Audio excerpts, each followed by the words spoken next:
السلام عليكم ورحمة الله وبركاته.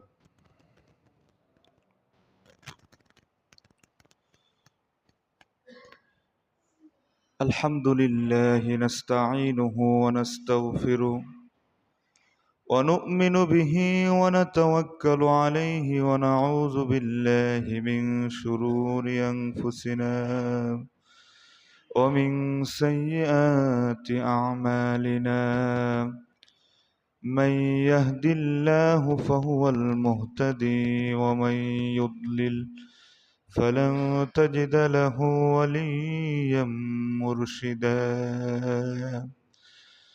ونشهد أن لا إله إلا الله وحده لا شريك له، ونشهد أن سيدنا ومولانا محمدا عبده ورسوله. أما بعد فأعوذ بالله من الشيطان الرجيم. بسم الله الرحمن الرحيم. فاصبر كما صبر أولو العزم من الرسل ولا تستعجل لهم.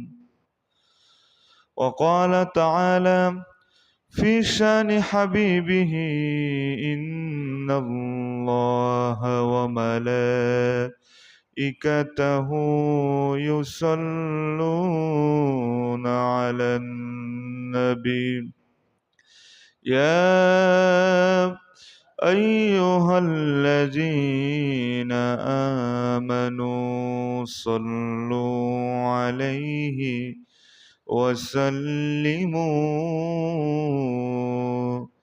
تسليما. اللهم صل على محمد وعلى آل محمد كما صليت على إبراهيم وعلى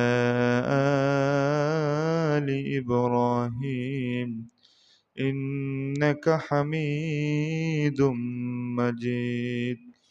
اللهم بارك على محمد وعلى آل محمد كما باركت على إبراهيم وعلى آل إبراهيم إنك حميد مجيد. আলহামদুলিল্লাহ, মহান আল্লাহ সুবহানাহু ওয়া তাআলার দরবারে লাখো কোটি শুকরিয়া যে মহান রব, আমাদের পালনকর্তা, সৃষ্টিকর্তা, যে আল্লাহ সৈয়দুল আইয়াম, সপ্তাহের শ্রেষ্ঠ জুমার এই দিনে আল্লাহ তাআলার পবিত্র এই ঘর মসজিদে এসে নবী করিম সাল্লাল্লাহু আলাইহি ওয়াসাল্লামের জীবনী থেকে কিছু আলোচনা শোনার এবং বলার যে মালিক তৌফিক দান করেছেন, সেই মালিকের দরবারে আমরা সকলেই কালিমাতুশ শুকর আদায় করি। সকলেই বলি আলহামদুলিল্লাহ। দুরুদ ও সালাম সরওয়ারে কায়নাত, দো জাহানের বাদশাহ, ইমামুল মুরসালিন, শফিউল মুজনবিন, রহমাতাল লিল আলামিন, জনাবে মুহাম্মদুর রাসূলুল্লাহ, সকলেই বলি সাল্লাল্লাহু আলাইহি ওয়াসাল্লামের উপর। সম্মানিত মুসল্লিয়ান ইকরাম, রাসূল করিম সাল্লাল্লাহু আলাইহি ওয়াসাল্লামের জীবনী নিয়ে আমরা আলোচনা শুনতেছিলাম। নবী করিম সাল্লাল্লাহু আলাইহি ওয়াসাল্লাম কোরআনের দাওয়াত দিতে গিয়ে কাফের মুশরিকদের কাছে কেমন জুলুম নির্যাতনের শিকার হয়েছেন এবং তার সাহাবা ইকরাম রিদওয়ানুল্লাহি তাআলা আলাইহিম আজমাইন সহ। গত জুমায় নবী করিম সাল্লাল্লাহু আলাইহি ওয়াসাল্লামের নানা দিক নিয়ে তারা প্রশ্ন তুলেছিলেন। এমনকি মহাগ্রন্থ আল কোরআন সেই কিতাবকে নিয়েও তারা প্রশ্ন করেছিলেন, কিন্তু কোনো প্রশ্নই আপনার আমার নবী মুহাম্মদুর রাসূলুল্লাহ সাল্লাল্লাহু আলাইহি সাল্লামকে আটকাতে পারে নাই। কোরআনের দাওয়াত অলরেডি 4 বছর অতিক্রম হয়ে গেছে, অর্থাৎ নবুয়ত প্রাপ্ত হয়েছেন নবী সাল্লাল্লাহু আলাইহি সাল্লাম 40 বছরে। এখন নবীজির বয়স হয়েছে 44 বছর। কয় বছর? 44 বছর।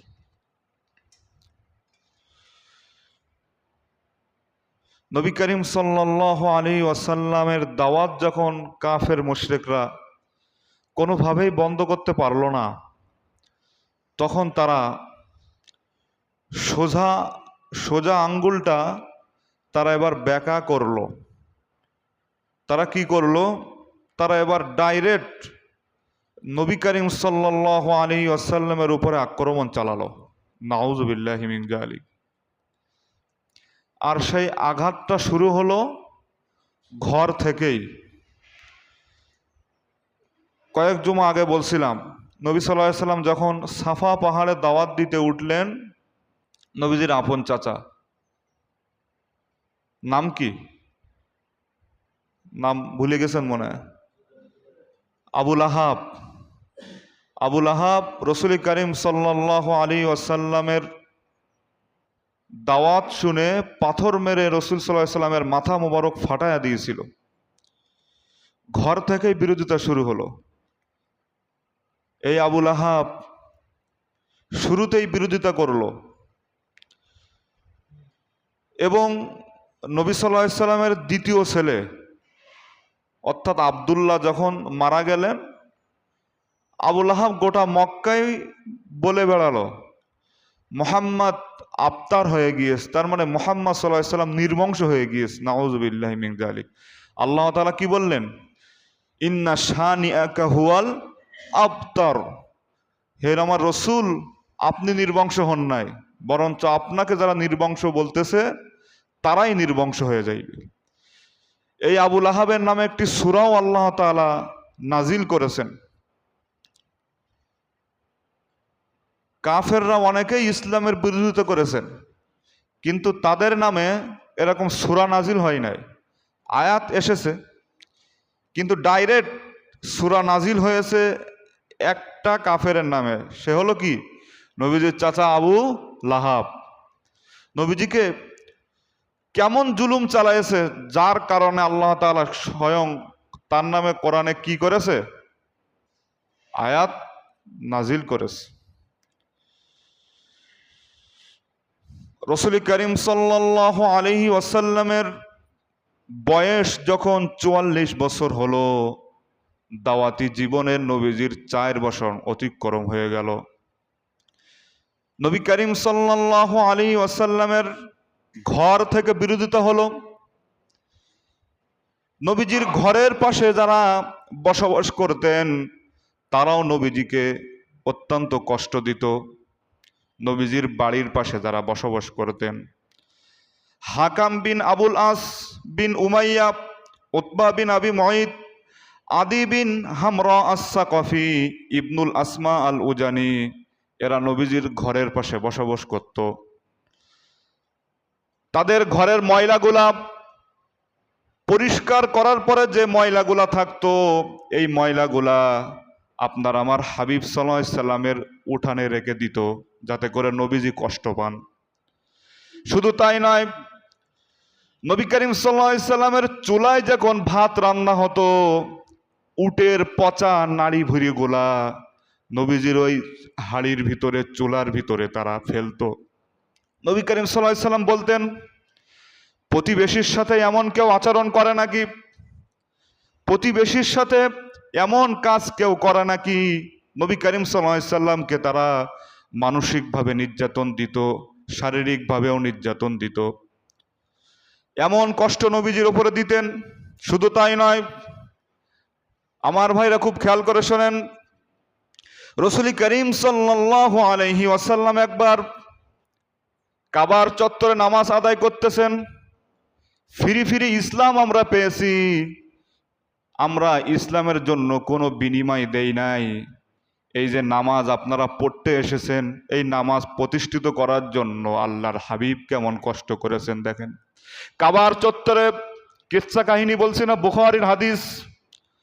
কাবার চত্বরে রাসূল করিম সাল্লাল্লাহু আলাইহি ওয়াসাল্লাম একবার নামাজ আদায় করতেছেন। নবীজি সাল্লাল্লাহু আলাইহি ওয়াসাল্লাম যখন তার মাথা এবং নাক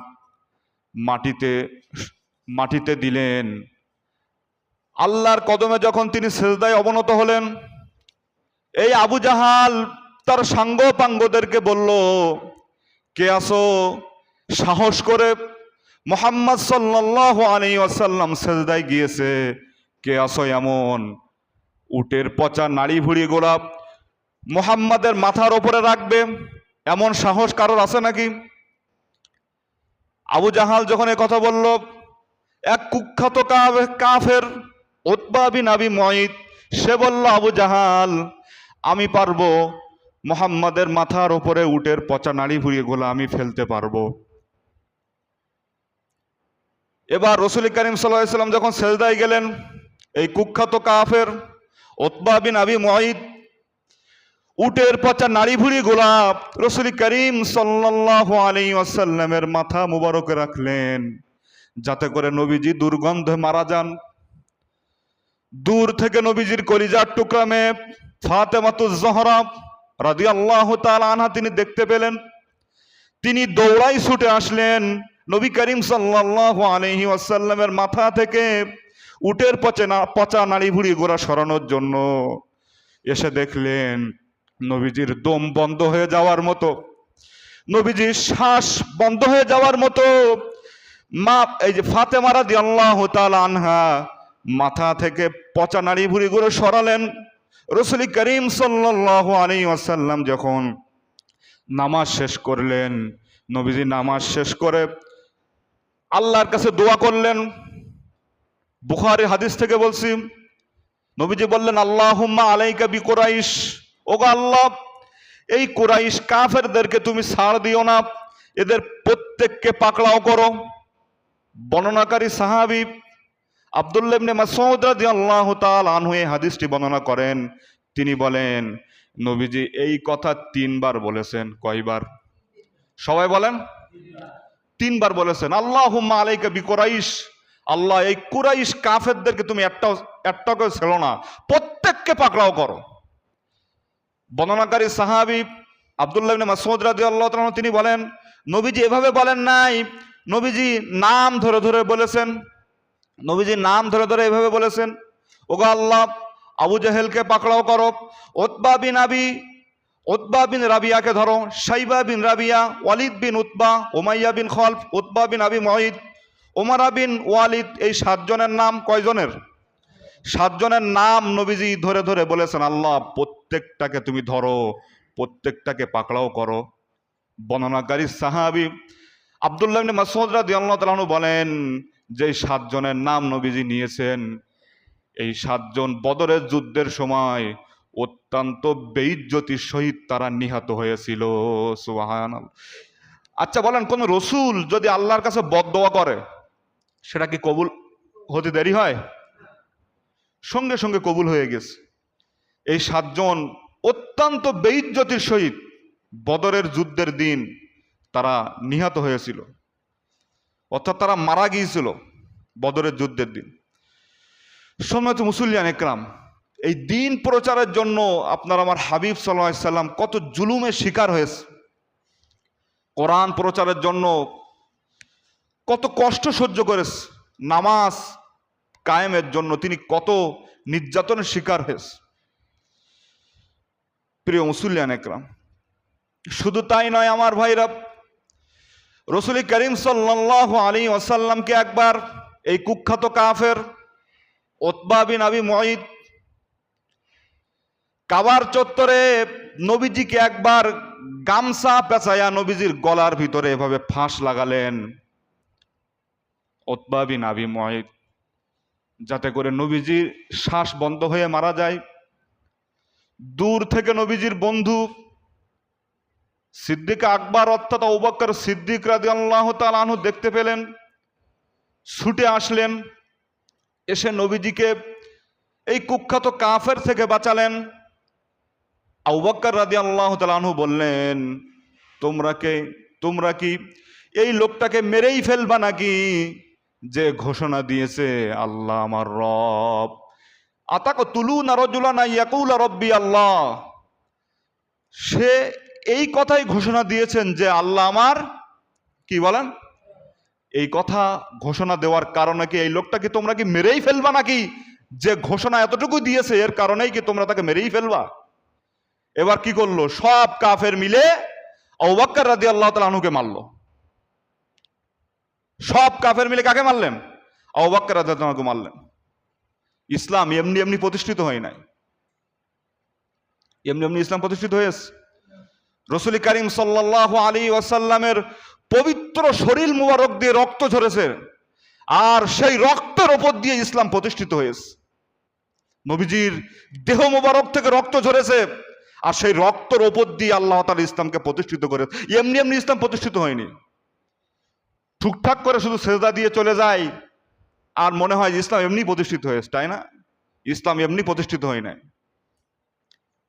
কষ্ট মুজাহাদা করে শরীর থেকে রক্ত ঝরায়া, নবীজির শরীর থেকে স্বয়ং রক্ত ঝরেছে, তারপর ইসলামকে আল্লাহ তাআলা প্রতিষ্ঠিত।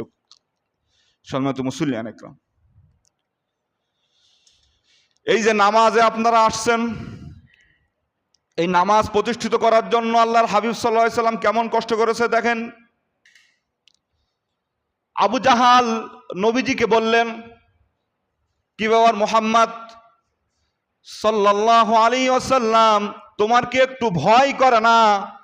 তুমি আমার সামনে নামাজ আদায় করো। তুমি কি জানো না মক্কার শীর্ষস্থানীয় নেতা আমি? তোমার কি ভয় করে না আমার সামনে নামাজ পড়তে? নবী সাল্লাল্লাহু আলাইহি সাল্লাম বললেন, আমি কি তোমার ভয়ে আমার আল্লাহর কদমে সেজদা দেওয়া বাদ দিব নাকি? তোমার ভয়ে তো আমি আল্লাহর ইবাদত করতে বন্ধ করতে পারবো না। আবু জাহাল বলল, তুমি আমার সামনে কোনোদিন নামাজ পড়বা না। কে বললেন? সবাই বলেন। পাশে কেউ ঘুমালে তার ডেকে দেবেন। এত বিষয়ভিত্তিক আলোচনা করে, এগুলো মসজিদে আসা হয়েছে শোনার জন্য তো নাকি নাকি না বসে ঘুমানোর জন্য? এতই যদি ঘুমানোর প্রয়োজন তাহলে বাড়ি ঘুমানোর দরকার ছিল, ঠিক না? সুতরাং কেউ ঘুমাতে পারবে না, ঘুমালেই তার খবর আছে। ঘুমালেই তার কি আছে? খবর কিছুই না। মানে কি বলতে চাচ্ছে এটা, যে সুন্দর করে আপনার আলোচনাটা শোনেন, যেটা কি ইসলাম প্রতিষ্ঠিত হওয়ার জন্য স্বয়ং নবী করিম সাল্লাল্লাহু আলাইহি সাল্লাম কি কষ্ট করেছে। তা আবু জাহাল বলল,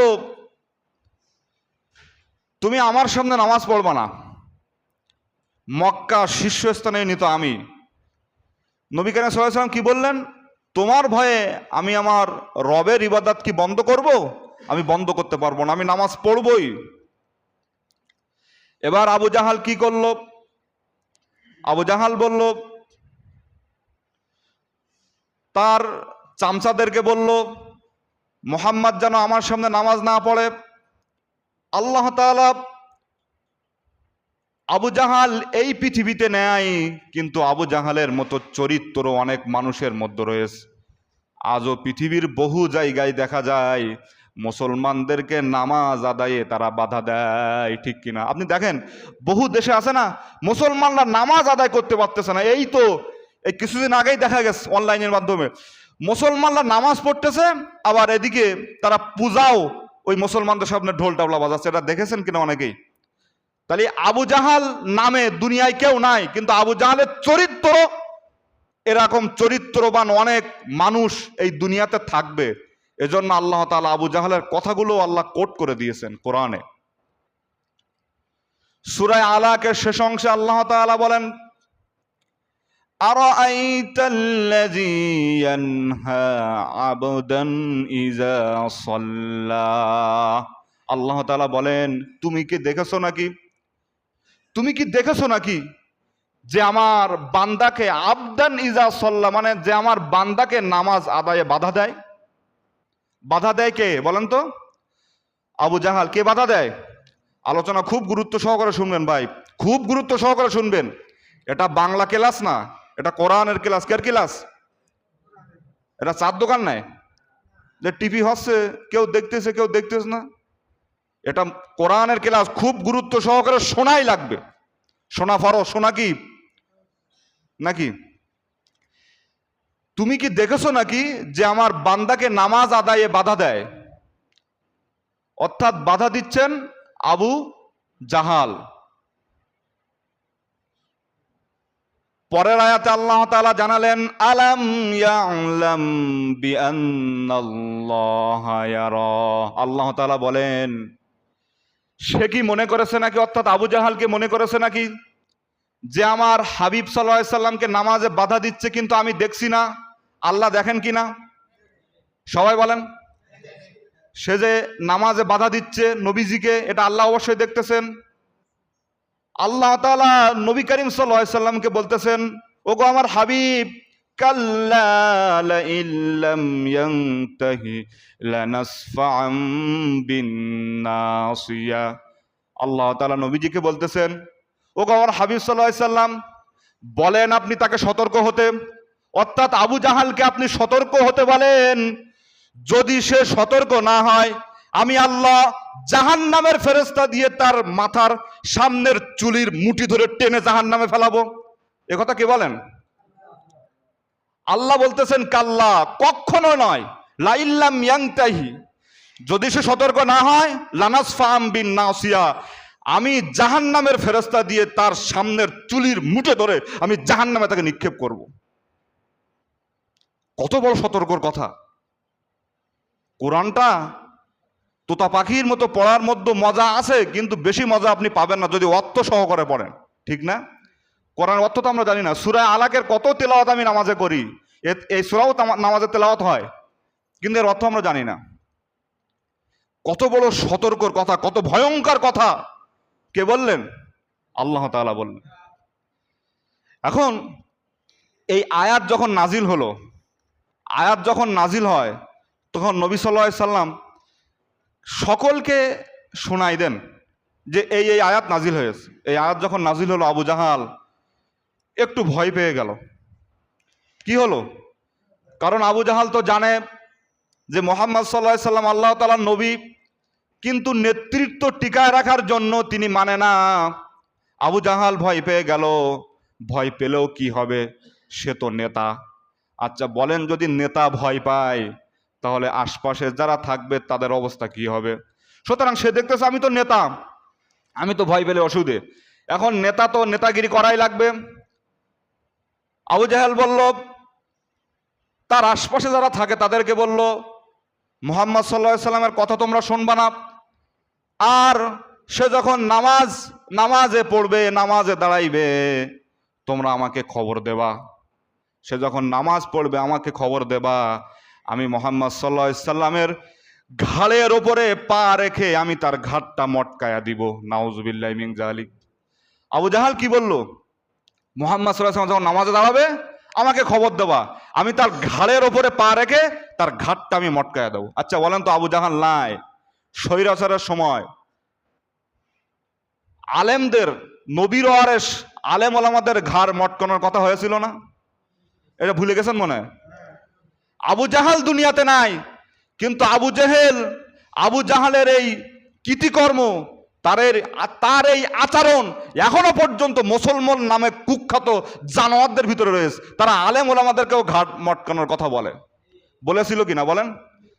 বলেছিল না আলেমদের ঘাড় মটকাবে? কোনো ব্যক্তিত্ববান মানুষের কথা এমন হতে পারে না, ঠিক না?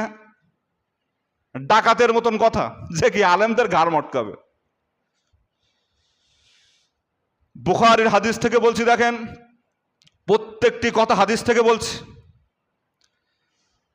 রাসূল কারীম সাল্লাল্লাহু আলাইহি ওয়াসাল্লাম তিনি তো নামাজ পড়বেনই, আর নেতা যে হয় তার আশপাশে যারা থাকে তারা খুব ভালোভাবে জানে নেতাকে কোন জায়গায় কাজে লাগাবে, ঠিক না? নেতাকে কোন জায়গায় কাজে লাগাতে হয় নেতার পাশে যারা থাকে তারা ঠিকই জানে যে নেতাকে অমুক জায়গায় কাজে লাগালে আমাদের স্বার্থ হাসিল হবে। এখন নবী সাল্লাল্লাহু আলাইহি সাল্লাম একদিন নামাজে দাঁড়ালেন।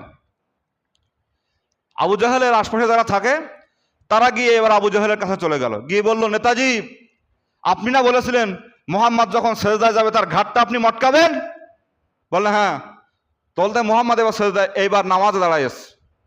এবার আবু জাহাল বলল, এই একটা সুযোগ, এটা কাজে লাগাবো। আবু জাহাল, বুখারীর হাদিস থেকে বলছি, দেখেন আবু জাহাল এবার চলে আসলো নবীজির কাছে। আবু জাহাল বলল, এবার কাজটা আজকেই আমি সারবো, আজকেই মোহাম্মদ সাল্লাল্লাহু আলাইহি সাল্লামের ঘাড়ের ওপরে পা রেখে তার ঘাড়টা মটকাবো। নাউযুবিল্লাহি মিন যালিক। এবার আবু জাহাল সামনে আগালো, এই উদ্দেশ্যে আগালো যে সে মোহাম্মদ সাল্লাল্লাহু আলাইহি সাল্লামের ঘাড়ের ওপরে পা রাখবেন। সামনে আগাতেই সে আবার পিছিয়ে আসলো, সামনে আগাতে সে পিছিয়ে আসলো। এবার মানুষেরা বলতেছে, কি ব্যাপার নেতাজি, ভয়টাই পেয়েছেন নাকি? সামনে আগাতে আবার পিছিয়ে আসলেন। আবু জাহাল বলতেছে, সামনে আগাবো কিভাবে? আমি যখন সামনে আগাতেই যাচ্ছি দেখি আমার সামনে বড় আগুনের গর্ত। সুবহানাল্লাহ। আমি সামনে আর এক পা যদি আগাই তাহলে আমি আগুনের গর্তর মধ্যে পড়ে আমি ধ্বংস হয়ে যাইব। এই ব্যবস্থা কে করেছেন? সবাই বলেন। আর রাসূল করিম সাল্লাল্লাহু আলাইহি ওয়াসাল্লাম নামাজ শেষ করলেন। বুখারীর হাদিস থেকে শোনাচ্ছি, দেখেন নবীজি এবার বললেন, লাউ দানা মিন্নি, আবু জাহাল যদি সামনে আর এক পা আগাতো, নবীজি নামাজ শেষ করে বলতেছেন, লাউ দানা মিন্নি, যদি আবু জাহাল সামনে আর এক পা আগাতো, ওদুয়া আল্লাহ তাআলা তাকে টুকরা টুকরা করে দিতেন। যদি আবু জাহাল সামনে আর এক পা আগাতো। রাসূল করিম সাল্লাল্লাহু আলাইহি সাল্লামকে সব সময় সাপোর্ট প্রোটেকশন দিয়েছেন কে বলেন তো? আল্লাহ। সকল সময় নবীজিকে সাপোর্ট দিয়েছেন আমার আল্লাহ। সীমাহীন জুলুম যখন চলতেছে নবীজির উপরে সাল্লাল্লাহু আলাইহি ওয়াসাল্লাম, আল্লাহ তাআলা এবার নবীজি যেন ধৈর্য ধারণ করেন, নবীজি যেন হতাশ হয়ে না যান, এজন্য আল্লাহ তাআলা আয়াত নাজিল করে নবীজিকে জানালেন, ফাসবির কামা সাবারা উলুল আজমি মিনার রুসুলি ওয়ালা তাস্তাজিল লাহুম। আল্লাহ তাআলা বললেন, ওগো আমার হাবিব সাল্লাল্লাহু আলাইহি সাল্লাম, উলুল আজমি মিনার রসুল, সুদৃঢ় সংকল্পকারীর অধিকারী যে সমস্ত নবীরা এসেছেন তাদের মতো তুমি ধৈর্য ধারণ করো। তাদের উপরে এমন জুলুম চলেছে, তুমিও ধৈর্য ধারণ করো। আল্লাহ তাআলা কোরআনে আরেক জায়গায় বলেছেন, কোরআনুল কারীমের 6 নম্বর সূরা, সূরাতুল আনআমের 34 নম্বর আয়াত, আল্লাহ তাআলা বলেন, ওয়ালাকাদ কুযিবাত রুসুলুম মিন ক্বাবলিকা ফাসাবারু আলা মা কুযিবু ওয়া উযু হাত্তা আতাহুম নাসরুনা ওয়ালা মুবাদ্দিলা লিকালিমাতিল্লাহি ওয়ালাকাদ জাআকা মিন নাবাইল মুরসালিন। আল্লাহ তাআলা বলেন, ওগো আমার হাবিব, আপনার আগে যত নবী রসুল দুনিয়াতে এসেছেন তাদের জাতির লোকেরা তাদেরকে মিথ্যাবাদী বলেছে, তাদের উপরে সীমাহীন জুলুম নির্যাতন চালায়েছে। তারা যেভাবে ধৈর্য ধারণ করেছে আপনার বেলায়ও তাই হবে। আপনি ধৈর্য ধারণ করুন। আল্লাহর মদদ আসার আগ পর্যন্ত আপনার আগে যত নবী রসুল এসেছেন তারা ধৈর্য ধারণ করেছে, আপনিও ধৈর্য ধারণ করুন ওই পর্যন্ত, যতক্ষণ পর্যন্ত আল্লাহ তাআলার পক্ষ থেকে সাহায্য না আসে। সুবহানাল্লাহ। আপনি ধৈর্য ধারণ করুন আল্লাহর পক্ষ থেকে সাহায্য না আসার আগ পর্যন্ত। দ্বীনের দায়ীদের এখান থেকে উচিত, ইসলামী আন্দোলন যারা করে, কোরআনের কথা যারা বলে, কোরআনের দিকে মানুষকে যারা আহ্বান করে, তাদেরও উচিত নবীদের দাওয়াতি জিন্দেগি ফলো করা, ঠিক না? জুলুম, নির্যাতন, অপবাদ, অপকৌশল, কত বদনাম তাদের উপরে চলবে, কিন্তু ধৈর্য ধারণ করতে হবে আল্লাহ তাআলার পক্ষ থেকে সাহায্য না আসার আগ পর্যন্ত। সাহায্য আসবেই আসবে, কিন্তু ধৈর্য ধারণ করতে হবে সাহায্য না আসার আগ পর্যন্ত। হতাশ হওয়া যাইবে না। নবী করিম সাল্লাল্লাহু আলাইহি ওয়াসাল্লাম কি হতাশ হয়েছেন? হতাশ হন নাই। সুতরাং ধৈর্য ধারণ করতেই। সম্মানিত মুসলিয়ান একরাম, শুধু নবীজির উপরে সাল্লাল্লাহু আলাইহি সাল্লামের উপরে জুলুম চলেন নাই, নবী করিম সাল্লাল্লাহু আলাইহি সাল্লামের দাওয়াত যারা গ্রহণ করেছেন তাদের উপরে জুলুম নির্যাতন চালায়েছেন। ওই যুগে যারা নবী করিম সাল্লাল্লাহু আলাইহি ওয়াসাল্লামের দাওয়াত গ্রহণ করেছেন, যাদের ইসলাম গ্রহণটা ফাঁস হয়ে গিয়েছিল, তাদের উপরেও জুলুম চলেছে। দেখেন সাইয়েদিনা বিলাল রাদিয়াল্লাহু তাআলা আনহু, তিনি উমাইয়া বিন খলফের গোলাম ছিলেন। তিনি যখন ইসলাম কবুল করলেন, বিলাল রাদিয়াল্লাহু তাআলা আনহুকে উমাইয়া বিন খলফ উটের রশিটা গলার ভিতরে বিলালকে আটকালো। ফিরি ফিরি ইসলাম পেয়েছে। আর ইসলাম প্রতিষ্ঠিত করার জন্য কি হয়েছে দেখেন, সাইয়েদিনা বিলাল রাদিয়াল্লাহু তাআলা আনহুর গলার ভিতরে উটের রশি আটকালো উমাইয়া বিন খলফ। যারা মরুভূমিতে গিয়েছেন, যারা মক্কা মদিনায় সফর করেছেন, উত্তপ্ত বালু কেমন গরম হয় তারাই জানে। বিলাল রাদিয়াল্লাহু তাআলা আনহুকে উটের রশি দিয়ে উচ্ছৃঙ্খল কিছু যুবকদেরকে লেলিয়ে দিলেন উমাইয়া বিন খলফ। বলল, বিলালকে উটের রশি গলায় বেঁধে উটের সাথে বেঁধে দাও, যাতে করে উটও চলে আর বিলালকে এইভাবে টানা হাসরাইতে হাসরাইতে চলে। কত না কষ্ট তাদেরকে দিয়েছেন। বিলাল রাদিয়াল্লাহু তাআলা আনহুকে এত জুলুম চালানোর পরেও যখন ইসলাম ছাড়ে না,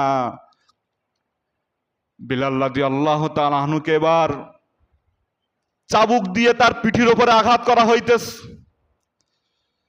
এত আঘাতের পরেও বিলাল রাদিয়াল্লাহু তাআলা আনহুর মুখ থেকে শুধু একটা বাক্য উচ্চারণ হয়, আহাদুন আহাদ।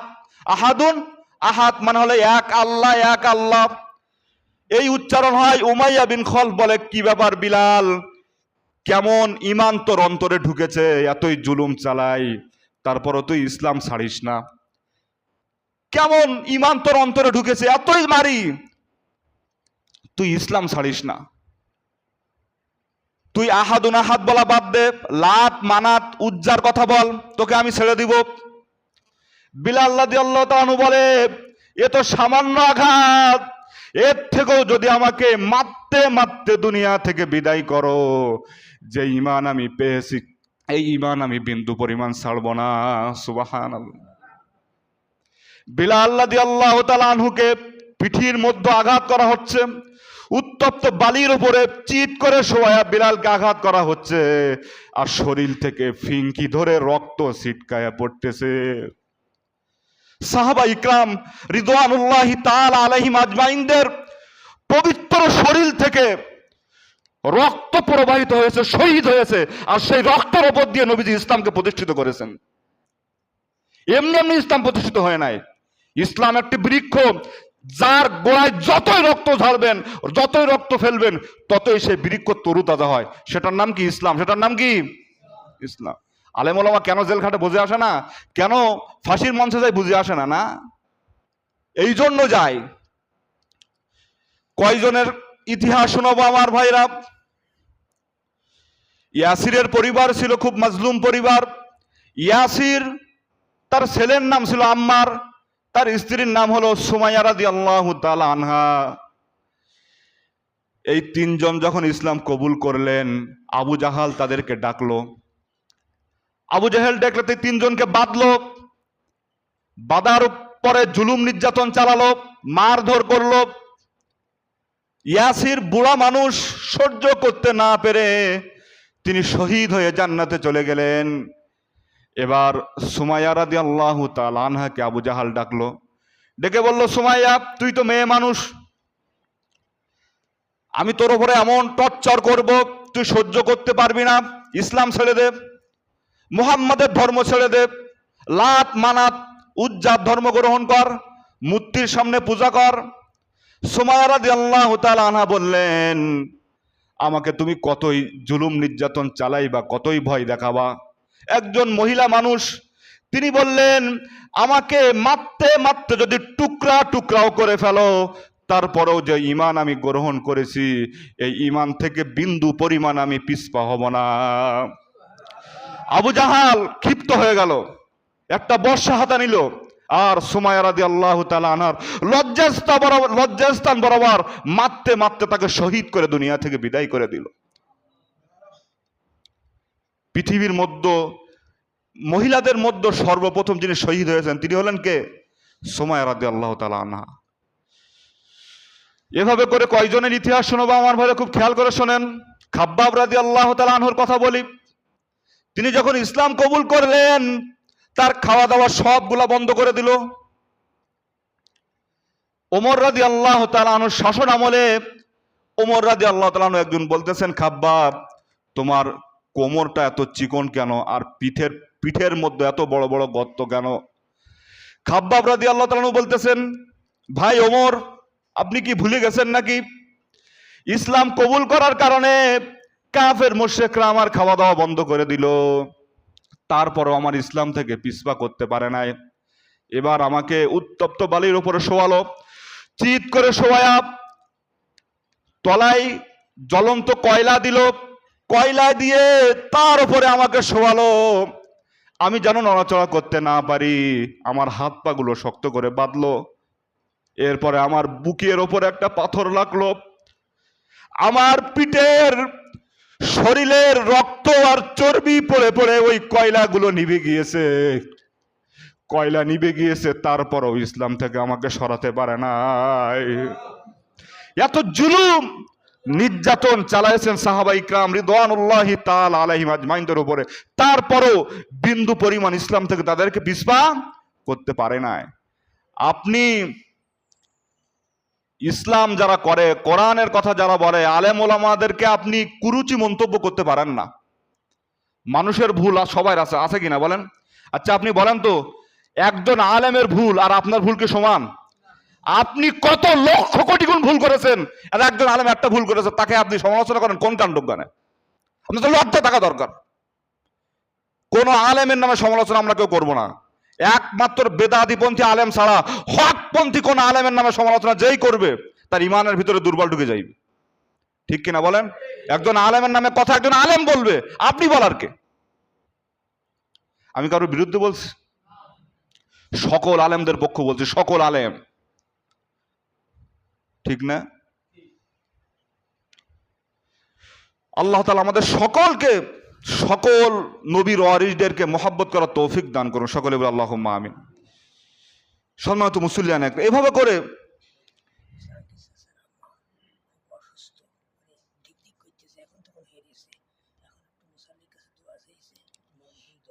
ইনশাআল্লাহ সম্মানিত মুসল্লিয়ান একরাম, এভাবে করে জুলুম নির্যাতন যখন সীমাহীন চলতেছে নবী করিম সাল্লাল্লাহু আলাইহি সাল্লাম এবং সাহাবা ইকরাম রিদওয়ানুল্লাহি তাআলা আলাইহিম আজমাইনদের উপরে, তখন নবীজি এবার বললেন সাল্লাল্লাহু আলাইহি সাল্লাম, একটা কথা বলতে ভুলে গিয়েছি। খাব্বাবের কথা বলছিলাম তাই না? খাব্বাব রাদিয়াল্লাহু তাআলা আনহু, খাব্বাব রাদিয়াল্লাহু তাআলা আনহুর উপরে যখন জুলুম নির্যাতন চলতেছে, অটোমেটিক হাদিস শরীফ থেকে শোনাচ্ছি, বুখারীর হাদিস, খাব্বাব রাদিয়াল্লাহু তাআলা আনহু এবার দৌড়ায়া দৌড়ায়া নবীজির কাছে চলে গেলেন। নবীজি কাবার চত্বরে তিনি বিশ্রামে রয়েছেন, শুয়ে রয়েছেন। নবীজি সাল্লাল্লাহু আলাইহি সাল্লামের কাছে গিয়ে বলতেছেন, ওগো আমার হাবিব সাল্লাল্লাহু আলাইহি সাল্লাম, আপনি কি আমাদের জন্য একটু দোয়া করবেন না? আপনি আল্লাহর কাছে একটু আমাদের জন্য দোয়া করুন, আমরা যে জুলুম নির্যাতন সহ্য আর করতে পারতেছি না, আপনি একটু আল্লাহর কাছে দোয়া করুন। নবীজি সাল্লাল্লাহু আলাইহি সাল্লাম শোয়া থেকে বসলেন, হেলান দিয়ে বসলেন, বসে বললেন, খাব্বাব তুমি কেমন জুলুম নির্যাতন সহ্য করতেছ? তোমাদের আগে যারা ঈমান এনেছে তাদের কাহিনী তুমি জানো নাকি? যারা ঈমান এনেছে তোমাদের আগে, ঈমান আনার পরপরই কাফের মুশরিকরা তাদেরকে কি করেছে শোনো। কোন মানুষদেরকে কোমর পর্যন্ত গর্ত করে ঢুকায়া দিয়েছে গর্তের মধ্যে, আবার কোন মানুষদেরকে বুক পর্যন্ত গর্ত করে ঢুকায়া দিয়েছে, আর মাথার উপরে করাত রেখেছে। করাত রেখে কাফের বেঈমানরা মুসলমানদেরকে বলতেছে, হয় ঈমান ছাড়, তোকে ছেড়ে দিব, আর যদি ঈমানের পথে অটল থাকিস জীবন্ত মানুষদেরকে করাত দিয়ে কিন্তু দ্বিখণ্ডিত করে দিব। মুসলমানরা, ঈমানদাররা বলেছে, আমরা ইমান ছাড়তে পারবো না, আমাদেরকে কেটে টুকরো টুকরো করে ফেললো, আমরা ইমান ছাড়বো না। নবী সাল্লাল্লাহু আলাইহি সাল্লাম খাব্বাবকে বলতেছেন, খাব্বাব, যখন এই কথা বলা হয়েছে, জীবন্ত মানুষদেরকে কাফের মুশরিকরা মাথার উপরে করাত দিয়ে তাদেরকে দ্বিখণ্ডিত করে দুই ভাগ করে দিয়েছে, তারপরেও ইমানের পথ থেকে বিস্তার করতে পারে না, এত জুলুম চালাইছে। আমার ভাইরা খুব খেয়াল করে শোনেন, শুধু তাই নয়, যারা ইমান এনেছে তাদেরকে কি করেছে দেখেন, লোহার চিরুনি নিয়ে আসা হয়েছে, গরম লোহার চিরুনি, বলা হয়েছে হয় ইমান ছাড়, না হয় এই চিরুনি দিয়ে তোর শরীর থেকে, হাড্ডি থেকে মাংসগুলো আমি আলাদা করে দিব। ইমানদাররা ইমান ছাড়ে নাই, কাফের মুশরিকরা ইমানদারদেরকে শরীর থেকে, হাড্ডি থেকে মাংসগুলো জীবন্ত মানুষদেরকে আলাদা করে দিয়েছে, তারপরও ইমানের পথ থেকে তাদেরকে সরাইতে পারে না। খাব্বাব, তুমি বড় তাড়াহুড়ো করছো, ধৈর্য ধারণ করো, সবর করো। সাহায্য আসবে কার পক্ষ থেকে বলেন তো? আল্লাহর পক্ষ থেকে সাহায্য আসার আগ পর্যন্ত কি করো? ধৈর্য ধারণ করো, সবর করো। নবী করিম সাল্লাল্লাহু আলাইহি সাল্লাম যখন দেখলেন এভাবে করে আমার সাহাবাদের উপরে, আমার উপরে যে জুলুম চলতেছে, যে নির্যাতন চলতেছে, নবীজি বললেন, সাহাবা ইকরাম রিদওয়ানুল্লাহি তাআলা আলাইহিম আজমাইনদেরকে বললেন, তোমরা আর প্রকাশ্যে কি করো না, নামাজ বা মিটিং বা আলোচনা করো না। নবী সাল্লাল্লাহু আলাইহি সাল্লাম একজন সাহাবী, আরকাম বিন আবুল আরকাম আল মানজুমি, নবী সাল্লাল্লাহু আলাইহি সাল্লাম তার বাড়িকে সিলেক্ট করলেন, সেখানে কোরআনের দর্স গোপনে দেওয়া আরম্ভ করলেন, দারুল আরকাম, যেটাকে বলা হয় কি দারুল আরকাম। সেখানে নবী করিম সাল্লাল্লাহু আলাইহি সাল্লাম এভাবে কি করতেন, আপনার কোরআনের দর্স, আলোচনা, নামাজ, শিক্ষা সেখানেই দিতেন। কারণ সাহাবাদের উপরে প্রচন্ড জুলুম নির্যাতন কাফের মুশরিকরা চালায়েছে। কথা বুঝে আসছে প্রিয় মুসলিয়ান একরাম? এরপরে রাসূল করিম সাল্লাল্লাহু আলাইহি ওয়াসাল্লাম মক্কার পার্শ্ববর্তী দেশ হাবশা, কি দেশ? হাবশা, বর্তমান যে দেশের নাম হলো ইথিওপিয়া। কথা বুঝে আসছে? এই আবিসিনিয়ার বাদশাহ নাজ্জাশী, তিনি খ্রিস্টান ছিলেন, তারপরও তার দেশে সকল ধর্মের মানুষ শান্তিতে বসবাস করত, কোনো জুলুম নির্যাতন তিনি চালাইতেন না। নবী করিম সাল্লাল্লাহু আলাইহি ওয়াসাল্লাম মনস্থ করলেন যে আমার সাহাবা ইকরাম যারা ঈমান এনেছে তাদেরকে আমি হাবশায় পাঠাবো। আমরা জানি মক্কা থেকে মদিনায় হিজরত করেছে, তাই না?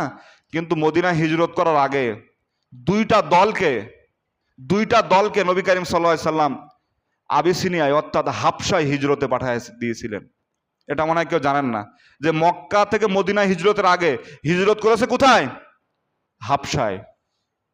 তা নবী করিম সাল্লাল্লাহু আলাইহি ওয়াসাল্লাম প্রথম যেই দলটি পাঠাইয়াছিলেন, সেই দলের মধ্যে 12 জন পুরুষ আর 4 জন মহিলা, হযরত ওসমান বিন আফফান রাদিয়াল্লাহু তাআলা আনহুর নেতৃত্বে তাদেরকে আপনার হাবশায় পাঠিয়ে দিয়েছিলেন। সম্মানিত মুসলিয়ান একরাম, এরপর থেকে আগামী জুমা থেকে আলোচনা করব ইনশাআল্লাহ। কথা বুঝে আসছে? আল্লাহ তাআলা আমাদের সকলকে নবীজির জিন্দেগি যে আমরা আলোচনা করতেছি, এই আলোচনা থেকে আমাদের ইমানের পাওয়ার, ইমানের ভিতরে আল্লাহ তাআলা যে দুর্বলতাগুলা আমাদের রয়েছে, সেগুলা এই আলোচনার মাধ্যমে আমাদের ইমানের দুর্বলতাগুলো আল্লাহ তাআলা দূর করে দেখ। সকলে বলে আল্লাহুম্মা আমিন।